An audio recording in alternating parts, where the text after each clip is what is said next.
Hello সবাইকে। তো সেদিন সকাল সকাল চলে গেছিলাম রাজুদার পকেট পরোটা খেতে। তো এদিকে দেখো চলে এসেছি, আর দেখো কতটা লাইন পড়েছে। তো আমি লাইন দাঁড়িয়ে পড়েছিলাম।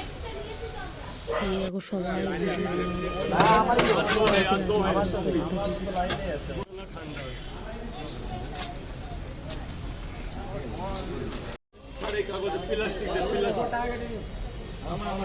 ভিডিও একটা আপেল পেঁয়াজ একটা কাঁচা লঙ্কা মাত্র 30 টাকা, যাতে হবে না ট্রেনের টিকিট।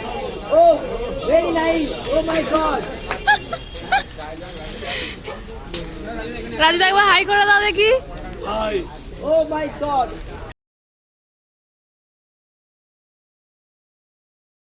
তো অনেকক্ষণ লাইন দেওয়ার পরে মানে পরোটাটা ফাইনালি হাতে পেলাম। চলো একটু টেস্ট করা যাক কেমন খেতে, তোমাদেরকে বলছি।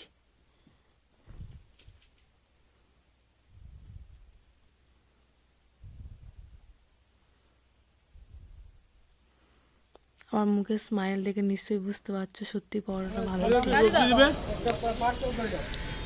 আবার আসবো, ঠিক আছে? আবার এসো, খুব ভালো লাগলো। হ্যাঁ, অনেক দূর থেকে এসেছি, টাইম হলো, ঠিক আছে? ওরে বাবা, সে তো অনেক। আবার এসো একদিন, আচ্ছা, কি ঠিক আর আছে। বলবো। আসছি তাহলে। একটু চা টা খাবে না?